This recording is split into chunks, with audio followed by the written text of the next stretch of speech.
ఈరోజు మనం కందుకూరు నుంచి నల్గొండ దాకా బైక్ మీద అయితే వెళ్తున్నాం. మరి ఈ జర్నీ ఏ విధంగా ఉంటుంది అనేది మరి చూసేయండి. మరి కందుకూరు నుంచి నల్గొండ అయితే దాదాపుగా 85 కిలోమీటర్ల దాకా ఉంది. సరే అయితే మరి వెళ్దామా బైక్ మీదకి. Let's start. మొత్తానికి అయితే జర్నీ స్టార్ట్ చేస్తాం. ఇది కందుకూరులోని రోడ్లు. ఈ ఏరియా మీ అందరికీ కందుకూరు వాళ్ళకి బాగానే తెలిసే ఉంటుంది. ఈ ఏరియా చూడంగానే అర్థమైపోద్ది. మరి ఇప్పుడు మనం అయితే ఫస్ట్ అయితే పెట్రోల్ కొట్టించుకోవాలి కదా. బండిలో పెట్రోల్ కొట్టించుకొని స్టార్ట్ అవుదాం. మనం ఫస్ట్ అయితే కందుకూరు నుంచి సింగరాయకొండ నుంచి పామూరు వరకు వేస్తున్న హైవే అయితే రీచ్ అవ్వాలి. ఆ హైవే మీద నుంచి అయితే పామూరు వెళ్ళిపోయి అక్కడి నుంచి చెన్నై కడప హైవే ఉంటుంది. ఆ హైవే వెళ్తే మనం వెళ్ళాల్సిన నల్గొండ అయితే రీచ్ అయిపోతాం. ఇప్పుడైతే ప్రస్తుతం మనం పెట్రోల్ కొట్టించుకోవడానికి అయితే వెళ్తున్నాం. ఇది వచ్చేసి మాసారం హైవే అండి. మాసారం వెళ్ళే రోడ్డు ఇది. మనం వెళ్తున్న రోడ్డు. అక్కడే పెట్రోల్ బంక్ ఉంది. ఆ పెట్రోల్ బంక్లో పెట్రోల్ కొట్టించుకొని ఇంక మళ్ళీ తిరిగి పామూరు రోడ్డుకి వెళ్ళి అక్కడి నుంచి హైవే ఎక్కేసి ఇంక మనం జర్నీ అయితే స్టార్ట్ అయిపోద్ది. తనకైతే పెట్రోల్ కొట్టించుకొని హైవే బాట అయితే పట్టేసాం. చూడండి, ఇటుపక్క పొలాలన్నీ మొత్తం జామాయిలు, సుబాబులు, లేదంటే ఆ పచ్చాకు, అదే పొగాకు అంటారు కదా, పొగాకు శనగ మాత్రమే పండుతాయి. ఇటుపక్క చాలా తక్కువ అండి. ఇటుపక్క ఇరిగేషన్ ఫెసిలిటీస్ కూడా అంతంత మాత్రమే. ఇప్పుడు మనం చూస్తున్నది అయితే ఇప్పుడే హైవే అయితే రీచ్ అయ్యాం. పామూరు హైవేకి రీచ్ అయ్యాం. ఇప్పుడు ఒకసారి హైవే వ్యూస్ చూద్దాం మనం. చూడండి ఏ విధంగా అయితే ఉన్నాయో. చూస్తున్నదే హైవే అండి. చూస్తున్నారు కదా, ఈ హైవే అయితే ఇంకా రెడీ అవ్వలేదు. అందుకే ఇటుపక్క వైట్ లేబుల్స్ కానీ వైట్ లైన్స్ కానీ ఏమీ లేవు. ఇంకా కన్స్ట్రక్షన్లోనే ఉంది. ఇంకా కొన్ని దగ్గర సప్టాలు వేయాల్సిందే ఉంది. అలా హైవే మీద వెళ్తుంటే మనకైతే గొర్రెలు కనిపించాయండి. చూడండి, కొంతమందికి అయితే ఈ గొర్రెల ద్వారానే జీవనాధారంగా సాగిస్తుంటారు. మరి గొర్రెలు తాగడం కూడా కష్టమైన పని.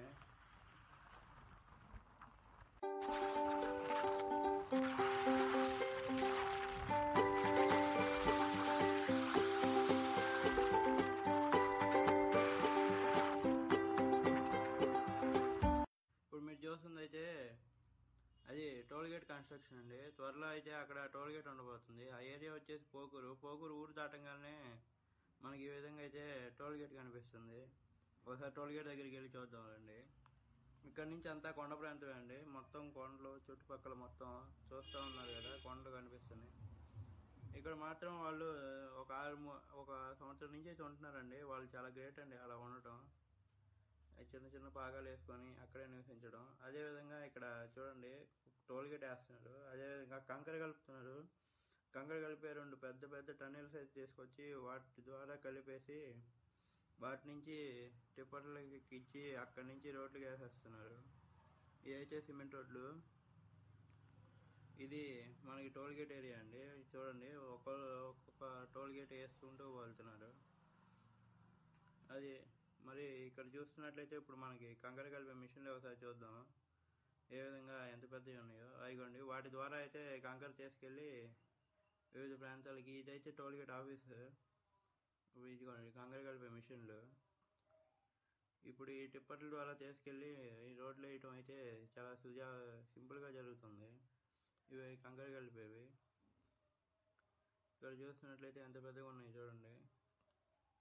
మరి ఇక్కడ ఉన్న వాళ్ళు అయితే తెలుగు వాళ్ళు అయితే కాదండి. అక్కడ వాళ్ళ లాంగ్వేజ్ అయితే వేరు. మధ్యలో అది ఎక్కడ ఆగాం. ఇది మనం చూస్తుంది అయితే బ్రిడ్జ్ కన్స్ట్రక్షన్ అండి. అయిగోండి, పిల్లర్ వర్క్ జరుగుతుంది. అదేవిధంగా పిల్లర్ పైన అడ్డంగా వేసే స్తంభాలు, పెద్ద పెద్ద స్తంభాలు కూడా అవి కూడా అచ్చులేసి చేయడం జరిగింది. ఫైనల్లీ మనం అయితే పామూరు వచ్చాము. ఇప్పుడే కడప హైవే అయితే ఎక్కేస్తాం. ఇప్పుడు పామూరు నుంచి ఇప్పుడు కడప హైవే ఎక్కామంటే మనకి దగ్గరగా ఇంకా 20 కిలోమీటర్లు. ఇది కూడా మొత్తం కొండ ప్రాంతం అండి. ఇక్కడ చూస్తుంటే మొత్తం కొండ ప్రాంతం అవడం వల్ల మొత్తం బీడు భూములే. ఇక్కడ ఏం పంటలు అయితే ఏమి ఉండవు. మొత్తం అడవిలాగే ఉంటుంది. మరి ఇక్కడ చూడడానికి మాత్రం అట్మాస్ఫియర్ అయితే బాగుంది. ఇదిగోండి, హైవే మీద అయితే ఆగాం. ఇక్కడ నుంచి మనకు ఒక చిన్న కొండ పైన ఒక గుడి ఉన్నట్టు కనిపిస్తుంది. ఆ కొండ నియర్లోనే మనం వెళ్ళాల్సిన టెంపుల్ అయితే ఉంది. మరి ఇప్పుడు ఇంకెందుకు లేట్, మరి బయలుదేరదాం.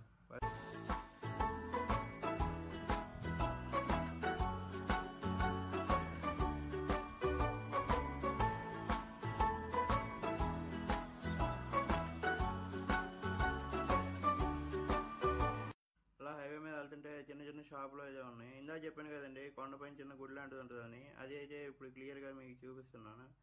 ఆ నియర్లోనే మనకి గుడి అయితే ఉంటుంది. ఆ గుడి దగ్గర క్లియర్గా కనిపిస్తుంది. ఇప్పుడైతే మనం హైవే మీద నరవాడ రీచ్ అయిపోయాం. ఇప్పుడు హైవే నుంచి పల్లెటూరు రోడ్డుకి అయితే, అదే నరవాడ వెళ్ళే రోడ్డుకి అయితే మనం పల్లెటూరు రోడ్డుకి అయితే రావాలి. ఇప్పుడు ఆ రోడ్డు నుంచి అక్కడ హైవే దగ్గర నుంచి మనకి 1.5 మైళ్ళ దూరం అయితే ఆ గుడి అయితే ఉంటుందంట. మరి ఇప్పుడు మనం వస్తుంది బైక్ మీదే కాబట్టి మనం నేరుగా అయితే వెళ్ళిపోవచ్చు. మరి పదండి వెళ్దాం. ఫైనల్లీ నరవాడ అయితే వచ్చేసాం. ఇదేండి గుడి, శ్రీ వెంగమాంబ పేరంటాల దేవస్థానం. ఇక్కడ ప్రతి గురువారం ఆదివారం అయితే జనాలు ఎక్కువగా వస్తారట. మేము శనివారం వెళ్ళాము. సో ఇక్కడ మనం గుడి చూసుకున్నట్లయితే గుడి చాలా బాగుంటుంది. అదేవిధంగా చెరువు కట్టపోయేసరికి చల్లటి గాలి ఉంటుంది. ఇది ప్రత్యేక దర్శనం క్యూ అండి. అదేవిధంగా ఇది సర్వదర్శనం క్యూ. ఇక్కడ మేము వెళ్ళింది శనివారం కాబట్టి జనాలు అంతగా లేరు, ఫ్రీగానే దర్శనం అయిపోయింది. ఫైనల్లీ మనం వెంగమాంబ తల్లి దగ్గరికి అయితే వచ్చేసాం. ఇది టెంకాయలు కొట్టుకునే స్థలము.